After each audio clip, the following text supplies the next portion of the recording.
All right, guys, welcome to Trash Can Tackle. Today, targets. Targets that are good, targets that are homemade, arts and crafts and shit, and targets that are inexpensive or on the budget-friendly side of shooting.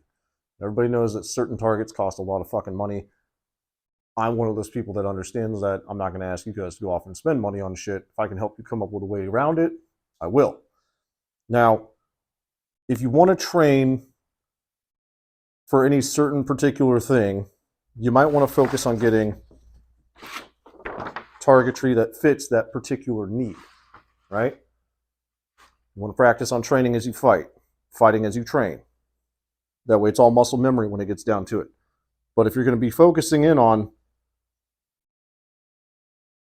E-types, then you need to find E-types to focus in on.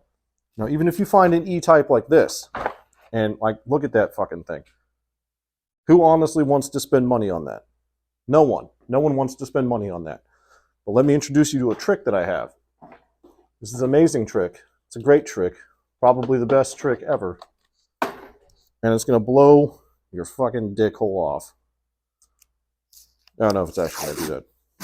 If you lose your dick hole to this show, I didn't mean to do that. So don't come looking for money because I ain't got it. Boom, baby. Find the tape that matches the color of your silhouette, and it's a lot less holy now, isn't it? So we just solved a problem right there. You're on a budget, fucking blue tape. Use some of that shit. You'll be fine. It's not going to kill you. Now, on the other spectrum of it, maybe you don't want to spend a lot of money, but you have an addiction. You have an addiction to the range, you have an addiction to the way of life, you have an addiction to shooting.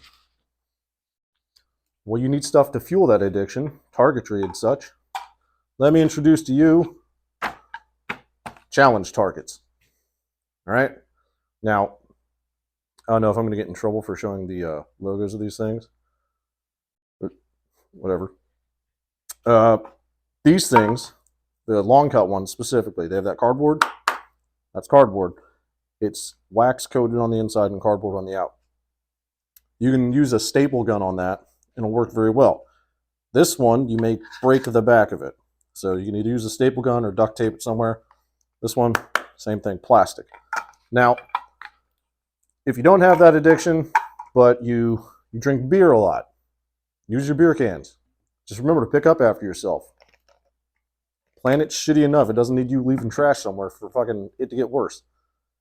If you can find a bunch of aluminum cans, aluminum things, like don't waste your canteen cup, but things that are like that. You can go to Walmart and get a bunch of those Coleman,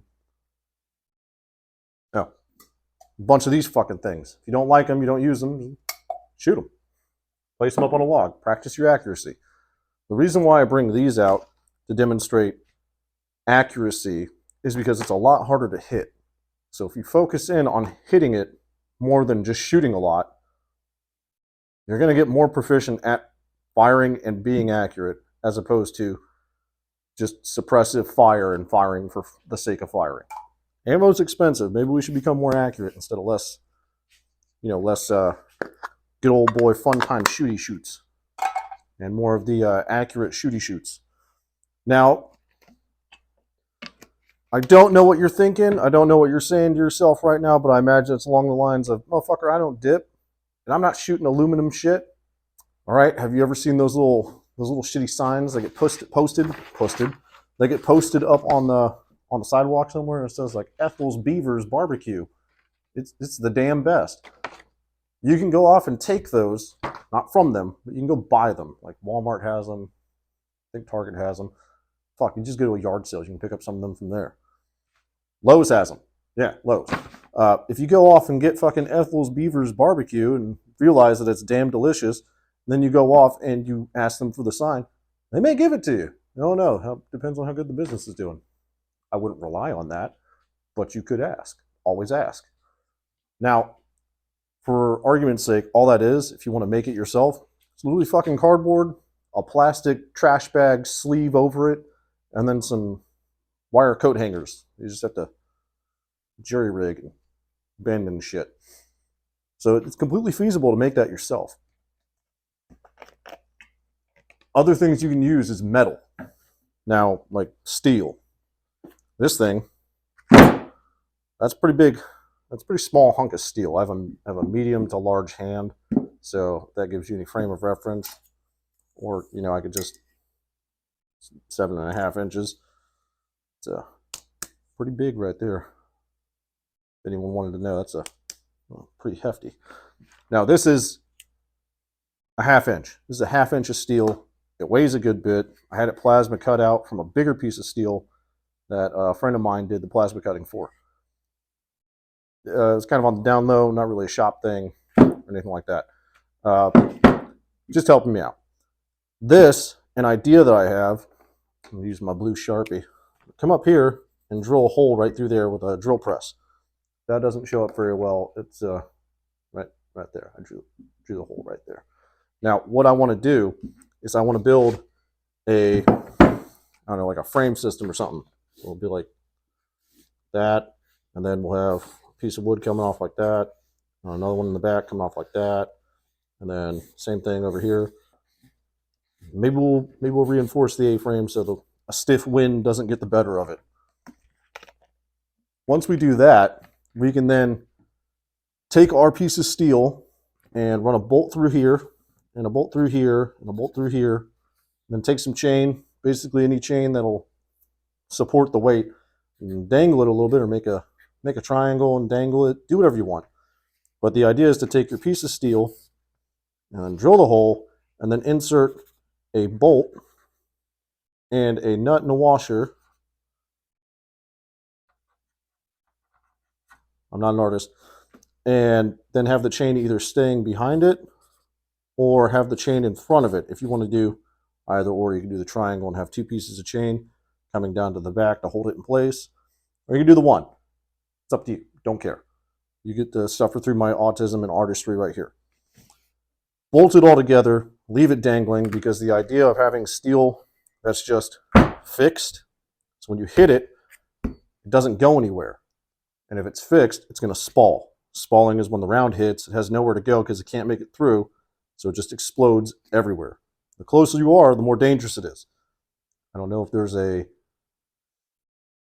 fucking science thing for the distance and death. I don't know. But I'm going to go ahead and say that the magic number is 10 meters. So let's focus on 10 meters away from our target, so we're using steel. The beautiful thing about steel is you don't have to replace it all the time. You shoot one of these once or twice, you're fucking done with it. Like, you don't have it anymore. If you shoot one of these once or twice or a million times, you're still going to have it, depending on if you use the appropriate round. I don't know, like 308 armor piercing might get through that. I really don't know. 50 cal would probably get through that pretty easy. So maybe you kick it up to 1.5 inch steel if you're going to do 50 cal, or you're one of them mad lads with like a 6.5 Grindle or a 6.5 Creedmoor or whatever whatever next area code dick puncher you have. Use whatever you want.